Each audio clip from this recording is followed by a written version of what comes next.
मेरा भतीजा सफेद घोड़ी की सवारी करने का बड़ा ही शौक रखता था। वह अक्सर मुझे रोज कहा करता कि चाची मुझे आपके सफेद घोड़े की सवारी करनी है। मैं कभी कभी इस बात को हंसकर टाल दिया करती थी, लेकिन अक्सर वह रोज ही मेरे साथ जिद करने लगा। मेरा भतीजा मेरे पास पढ़ने के लिए आया था। उन दिनों मेरा पति विदेश में रहा करते थे। मेरा भतीजा कम उम्र का था, लेकिन धीरे धीरे उसमें बहुत सारे बदलाव आने लगे। वह सर बहाने बहाने से मेरे करीब आया करता था और फिर बहुत जिद्द किया करता कि चाची मुझे आपका सफेद घोड़े की सवारी करनी है वह, लेकिन मैं उसे बच्चा समझकर टाल दिया करती थी। एक दिन बहुत तेज बारिश हो रही पाही कुगिको सिकाश रही थी। उसी दिन मैं अपने पति को बहुत याद कर रही थी, लेकिन इस वक्त भतीजा मेरे कमरे में आया, जीत करने लगा कि उसे आज घोड़े की सवारी करनी है। मैंने भतीजे की बात को मान लिया। मैंने कहा बताओ तो फिर मुझे आज क्या करना पड़ेगा। लेकिन भतीजे ने जो तरीका मुझे बताया वह सुनकर आप लोग हैरान हो जाओगे। उसने लाइट बंद करते ही पूरे जोश के साथ, कभी कभी गलतफहमी ही इंसान के अच्छे खासे रिश्ते को खत्म करके रख देती है। इस तरह यह सिलसिला मेरे साथ हुआ था। ये कहानी उन दिनों की है जब मेरी नई नई शादी हुई थी। मैं शादी करके अपने ससुराल आई थी। मैं गरीब परिवार से ताल्लुक रखती थी। इसी वजह से माँ बाप ने अच्छा रिश्ता देखकर कम उम्र में ही मेरी शादी कर दी थी। शादी को लेकर हर लड़की की तरह मेरी भी कई अरमान थे, लेकिन वह शायद मेरी जिंदगी में पूरे नहीं हुए थे, क्योंकि शादी की रात ही मेरा पति मुझे छोड़कर विदेश चला गया था। यह शादी बहुत ही जल्दबाजी में हुई थी, क्योंकि मैंने सुना था जो मेरा पति है उसके माता पिता इस दुनिया में नहीं है और उसकी एक छोटी बहन थी जिसकी शादी उसने 1 साल पहले ही कर दी थी। माँ बाप को भी यह रिश्ता अच्छा लगा था, क्योंकि लड़का अच्छा खासा कमा लेता था। लड़की वालों ने हमारे से कोई डिमांड भी नहीं की थी। इसी वजह से माता पिता ने खुशी खुशी मेरी शादी मेरे पति राजा से कर दी थी। मैं विदा होकर जब अपने ससुराल आई तो बड़ी सादगी के साथ मेरा स्वागत किया गया था। मेरे ससुराल में ज्यादा लोग नहीं थे। जब मैं अपने पति के कमरे में गई तो मेरे पति ने कमरे को पूरे फूलों से सजाया हुआ था। आज की रात मेरे लिए बड़ी ही प्यार भरी थी। आज की रात के लिए हर लड़की अपने पति का बेसब्री से इंतजार करती है। मैं भी एक लंबा सा घूंघट ओढ़कर बैठी चुकी थी और फिर आने वाली घड़ी के बारे में सोच रही थी। फिर आधे घंटे के बाद मेरा पति कमरे में दाखिल हुआ। मेरे पति ने आते ही कमरे को अंदर से बंद कर दिया था और फिर बैठकर बड़े ही प्यार से मुझसे बातें की थी। शुरू में तो मुझे बहुत ही ज्यादा हिचकिचाहट हो रही थी, लेकिन धीरे धीरे मैं भी उनके साथ बात करते हुए फ्रेंडली हो चुकी थी। अब मुझे भी कोई शर्म नहीं रही थी। मेरे पति ने मेरा हाथ पकड़कर मुझे अपने प्यार का इजहार किया था। मेरे पति के छूटे ही मेरे दिलों की धड़कनें बढ़ने लगी थी। फिर पति ने लाइट बंद करते ही मुझ पर प्यार लुटाना शुरू कर दिया था।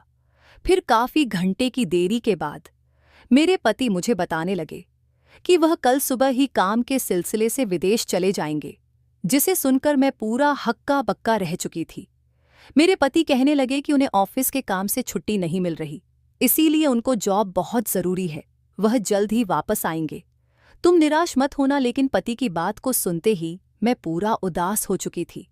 भला कोई भी लड़की अपनी शादी के दूसरे दिन ही अपने पति को विदेश जाने की इजाजत देती है? मुझ में तो बिल्कुल भी हिम्मत नहीं थी। मैं मन उदास करके बैठी हुई थी। मेरे पति मुझे मनाने की पूरी कोशिश कर रहे थे, लेकिन दिन भर की थकावट की वजह से मैं जल्द ही नींद की वादियों में गुम हो चुकी थी। सुबह जब मैं उठी तो मैंने देखा कि मेरे पति विदेश जाने के लिए तैयार हो रहे हैं। मैंने उन्हें रोकने की भी कोशिश की थी। मैंने कहा कुछ दिन बाद चले जाना, लेकिन उन्होंने कहा कि उन्हें अर्जेंट काम है और वह काम से छुट्टी नहीं ले सकते। वह कहने लगे कि तुम चिंता मत करो, मैं जल्द ही वापस आ जाऊंगा। मैं नई नई घर में आई थी, इसी वजह से मैं ज्यादा बात पर बहस नहीं कि मैं भी मन उदास करके उन्हें खुशी खुशी जाने की अनुमति दे दी। पति की जाने के बाद मैं बहुत ज्यादा परेशान हो चुकी थी, क्योंकि पूरे घर में बिल्कुल अकेली थी। मेरे पास कोई चारा नहीं था। इसी वजह से मैं घर का कामकाज करना शुरू कर दिया। मेरे पति का घर बहुत ही बड़ा था और साथ ही साथ घर के पीछे हिस्से में घोड़े का एक छोटा सा अस्तबल बनाया हुआ था, जहां पर 2-3 घोड़े रखे हुए थे। मुझे बचपन से ही जानवर से बहुत ही ज्यादा लगाव था। इसी वजह से मैं घर का कामकाज खत्म करने के बाद घोड़े को खाना देने के लिए चली गई। उनमें से एक घोड़ा सफेद रंग का था, जो दिखने में बहुत ही ज्यादा सुंदर था। उसे देखकर मुझे उसके साथ बहुत ही ज्यादा लगाव हो चुका था। वह घोड़े भी मेरे तरह इस घर में पूरी तरह अकेली थी। घोड़े को खाना देने के बाद मैं वापस अपने कमरे में आ गई और अपने पति को फ़ोन लगाने लगी। मेरे पति ने मुझसे बात की, लेकिन मैं तब भी बार बार उन्हें अपने पास बुलाने की जिद करने लगी थी। लेकिन वह बार बार मुझे यही कह रहे थे कि तुम थोड़े दिन इंतज़ार करो, कुछ दिन के बाद मेरा भतीजा हमारे घर में आकर रहेगा, क्योंकि यहाँ से वह अपने आगे की पढ़ाई कंप्लीट करेगा। हमारे घर कुछ की दूरी में बहुत सारे अच्छे कॉलेज हैं, इसी वजह से वह यहाँ पर रहकर आगे की पढ़ाई को कंप्लीट करेगा और तुम्हारा भी मन लग जाएगा। पति के कहने के बाद मैं कुछ देर शांत हो चुकी थी। मुझे भी यह सही लगा था कि कोई शायद इस घर में आकर रहेगा तो मेरा भी मन लग जाएगा। मैं अपने पति के साथ कुछ देर प्यार भरी बातें की और उसके बाद हम दोनों ने फ़ोन रख दिया। उसके बाद मैं अपने घर के कामकाज में फिर से बिजी हो चुकी थी। मैं शाम का खाना बनाया और खाना खाकर मैं घोड़े के अस्तबल में चली गई थी। वहां जाकर मैंने कुछ वक्त घोड़े के साथ वक्त बिताया था। अपने हाथों से खाना खिलाए। जो सफ़ेद रंग की घोड़ी थी, मुझसे बहुत ही ज्यादा मोहब्बत हो चुकी थी। उसकी आंखें पूरी नीली थीं। मैं जब भी उसके करीब आती तो वह मेरे आगे गर्दन झुका लेती, ऐसा मानो कि वह मेरे एहसासों को समझ रही हो। मैं वही अस्तबल में बैठकर उस सफ़ेद घोड़ी के साथ बहुत सारी बातें करने लगी थी। मुझे भी उसके साथ वक्त बिताना अब अच्छा लगने लगा था। उसके बाद वह सारे घोड़े सो चुके थे तो मैं दोबारा अपने कमरे में आ चुकी थी और फिर बहुत ज्यादा थकी होने की वजह से मैं गहरी नींद में चली गई। सुबह में जल्दी उठकर घर के कामकाज करने शुरू कर दिए। उसके बाद घोड़े के अस्तबल में जाकर उन्हें भी चारा दिया। चारा देकर मैं कमरे में आ गई और कमरे में आकर फ्रेश होने लगी। जब मैं फ्रेश होकर निकली तभी घर के दरवाजे की जोर से बेल बजने लगी थी। मैं तुरंत भागती हुई दरवाजे तक गई। जब मैं दरवाज़ा खोला तो सामने खड़े शख्स को देखकर मैं हैरान रह चुकी थी, क्योंकि सामने जो शख्स था वह मेरा भतीजा था। उसे शादी में मैंने एक ही बार देखा था, इसी वजह से पहले ही नज़र में उसे पहचान चुकी थी। वह मुझे देखकर कहने लगा कि चाची, आप तो आज बहुत ही ज्यादा खूबसूरत लग रही हो। मैं भी शर्मा चुकी थी।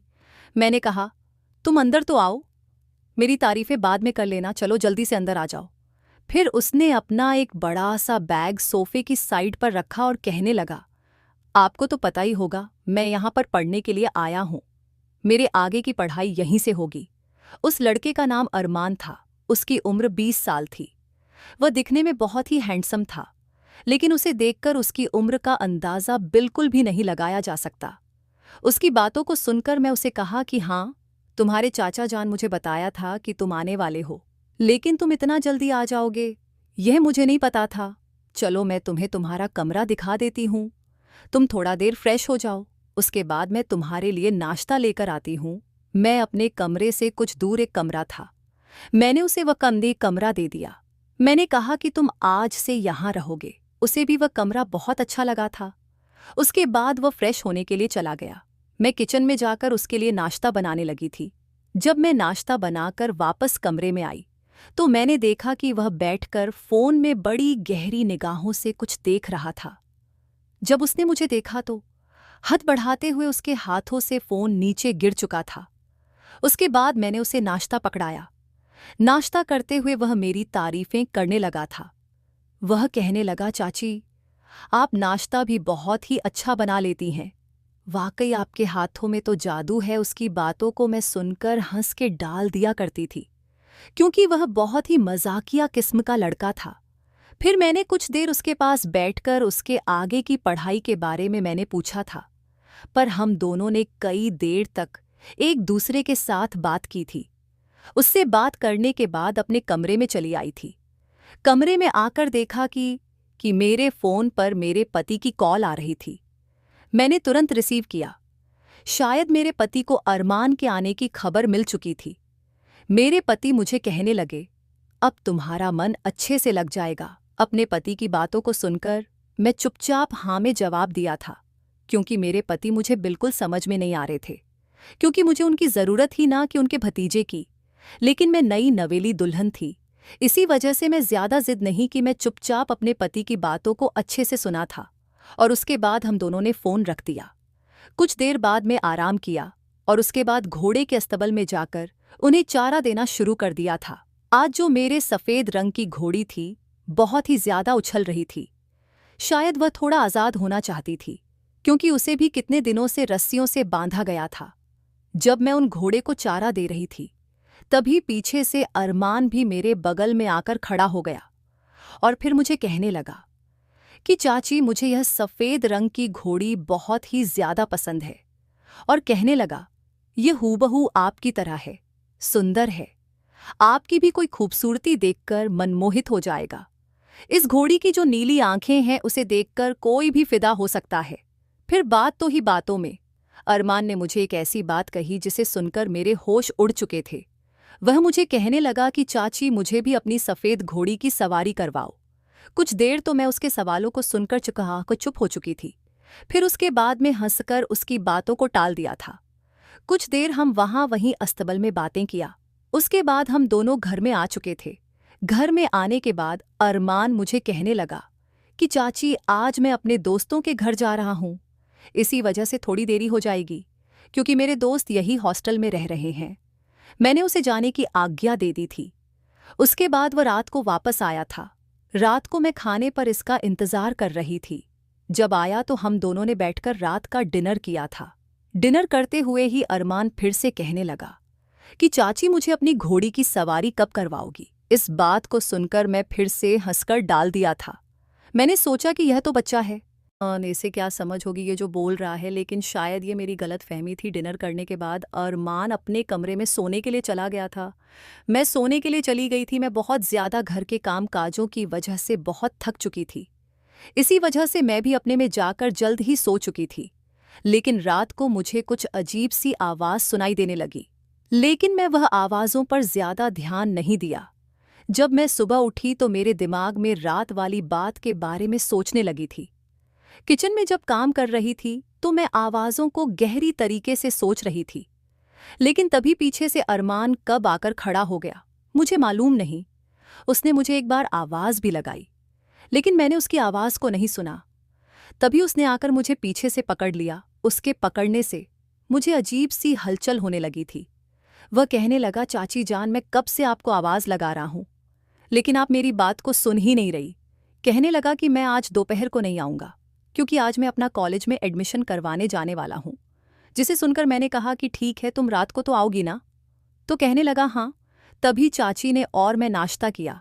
नाश्ता करते वक्त अरमान मुझे कहने लगा कि चाची, अपनी घोड़ी की सवारी कब करवाओगी। मैं तभी उसकी बातों को सुनकर चुप हो चुकी थी।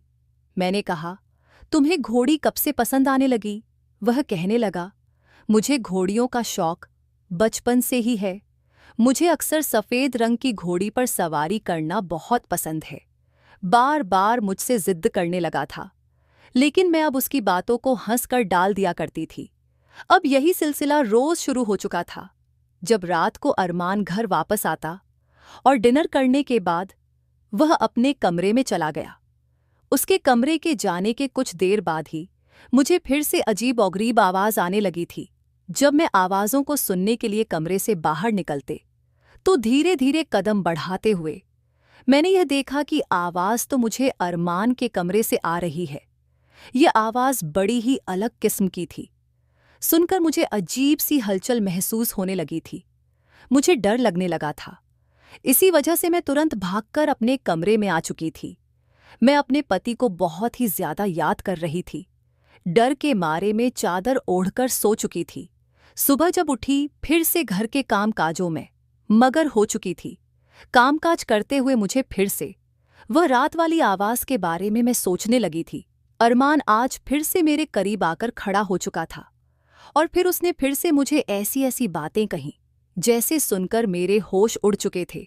वह कहने लगा, मुझे जल्द ही आपकी घोड़ी की सवारी करनी है। मैं सोचती थी, यह तो बच्चा है, बातों को घुमा दिया कर थी। अब धीरे धीरे अरमान में बहुत बदलाव आने लगे थे। वह अक्सर फोन में बैठकर पता नहीं क्या वीडियो देखा करता था। जब मैं उसके बगल में आकर खड़ी होती तो वह हड़बड़ा जाता था और रात को वह अजीब आवाज़ों ने मुझे तंग करके रख दिया था। अरमान को मैं बच्चा समझती थी, इसी वजह से मैं उसकी हरकत को नज़रअंदाज कर दिया करती थी। अरमान मेरे साथ बहुत ज्यादा फ्रेंडली हो चुका था। वह पूरा मेरे बगल में आकर बैठ जाता, मेरे साथ नाश्ता करता और मेरे कमरे में भी आकर घंटा बातें किया करता और फिर उन बातों के दौरान मेरे साथ फिर से वही जीत किया करता कि चाची मुझे तो आपकी घोड़े की सवारी करनी है, मुझे आप बहुत ही ज्यादा पसंद हो, क्या आप मुझे अपनी घोड़ी की सवारी करवाओगी। लेकिन मैं बार बार उसे बच्चा समझकर नज़रअंदाज करती जा रही थी। लेकिन यह मेरे आने वाले जिंदगी के लिए बहुत ही ज्यादा खतरनाक होने वाला था। एक रात में सो रही थी कि तभी मुझे अचानक फिर से वह अजीब और गरीब आवाज आने लगी। मैं तुरंत उठकर उन आवाज़ों को सुनने लगी थी। वह आवाज़ मुझे फिर से अरमान के कमरे से आ रही थी। मैं जल्दी जल्दी अरमान के कमरे में चली गई। जब अरमान की कमरे के बाहर खड़ी हुई तो वह आवाज़ बहुत तेज आ रही थी। मैं इधर उधर खिड़की से झांकने की कोशिश कर रही थी। जब खिड़की से झांक कर देखा तो मैंने देखा कि अरमान मोबाइल में एक वीडियो देखकर ऐसी हरकतें कर रहा था जिसे देखकर मेरे होश उड़ चुके थे। मैं तुरंत भागती हुई वापस आई और अपने पति को फ़ोन लगाने लगी थी। मैं अपने पति को फ़ोन लगाकर खूब रोने लगी थी, लेकिन मैं उन्हें न के बारे में बिल्कुल भी नहीं बताया था। मैं उनसे बार बार यहाँ आने की जिद कर रही थी, लेकिन वह बार बार यही कहते कि उनके कुछ वक्त और लगेगा। इसी वजह से मैंने गुस्से से फ़ोन को रख दिया था। अगले ही दिन बहुत तेज़ बारिश हो रही थी। मैं जल्दी सुबह उठ चुकी थी। आज मुझे अपने पति की बहुत ही ज्यादा याद सता रही थी। रात भर में बहुत ही ज्यादा परेशान हुई थी। मैंने सोचा था कि मैं अरमान के बारे में अभी किसी को कुछ नहीं बताऊंगी। जब मेरे पति आ जाएंगे तब उन्हें अपनी आंखों से यह सारी हकीकत दिखाऊंगी, क्योंकि अगर मेरी बात पर विश्वास ना किया तो शायद वह मुझे ही इस घर से उसके साथ में बहुत ही ज्यादा खुश थी। घोड़ी को भी उसके साथ बहुत ज्यादा लगाव हो चुका था। यह सब मैं दूर से देख रही थी। तभी मैं सोचने लगी, जो रोज रोज मुझे यही अरमान मुझे जिद किया करता था कि उसे सफेद घोड़े की सवारी करनी है, कहीं वह इसकी बात तो नहीं कर रहा, कहीं मन ही मन में उसे गलत तो नहीं समझ बैठी। लेकिन अगर यह बात थी तो रात को वह फोन में एक वीडियो देखकर अजीब अजीब हरकतें क्यों कर रहा था। अभी भी मेरे मन में बहुत सारे सवाल चल रहे थे जिसका जवाब सिर्फ और सिर्फ अरमान ही दे सकता था। इसी वजह से अब मैं अरमान का इंतजार करने लगी। अरमान उसे घोड़ी के साथ कुछ देर वक्त बिताकर वापस जब घर आया तब अपने कमरे में चला गया। मैं भी उसके पीछे पीछे कमरे में चली गई थी। मैंने तुरंत कमरे को अंदर से बंद कर दिया था। अरमान मुझे देखकर हैरान हो चुका था। वह कहने लगा, चाची आप इतनी जल्दी उठ चुकी थी। मैंने कहा, क्यों तुम हैरान हो गए हो, क्या तुम नहीं चाहते थे। मैं अजीब और गरीब बातें करने लगी, लेकिन वह मेरी बातों को अच्छे से समझ चुका था। वह तुरंत कहने लगा, मेरा ऐसा कोई मतलब नहीं था। मैंने कहा, फिर कैसा मतलब था, तुम तो रोज मुझे कहते थे कि तुम्हें सफ़ेद रंग की घोड़ी का सवारी करनी है। तो वह मुझे कहने लगा, जी चाची मैं कहाँ तो था। मैंने कहा, तो क्या तुम असद बल में जो सफ़ेद रंग की घोड़ी थी उसकी बात कर रहे थे। तो कहने लगा, हाँ चाची, क्योंकि मुझे वह सफ़ेद रंग की घोड़ी बहुत ही पसंद थी और मुझे बचपन से ही घोड़े का बहुत ही ज़्यादा शौक है। मैं जब छोटा था तो अपनी दादी के घर जाया करता था। दादी के वहाँ बहुत सारे घोड़े भी हुआ करते थे। मैं उनकी सवारी भी किया करता था। लेकिन एक बार एक घोड़े के ऊपर से मैं गिर चुका था, जिसकी वजह से मेरी टांग में फ्रैक्चर आ चुका था। मुझे घर वालों ने घोड़े से दूर रहने के लिए कह दिया, लेकिन मुझे उनसे बहुत मोहब्बत थी। इसीलिए जब मैं यहाँ आया तो उन घोड़े को देखकर मुझे पुरानी बातें फिर से याद आने लगी, लेकिन मैं घोड़े पर सवारी करने का तरीका भूल चुका था।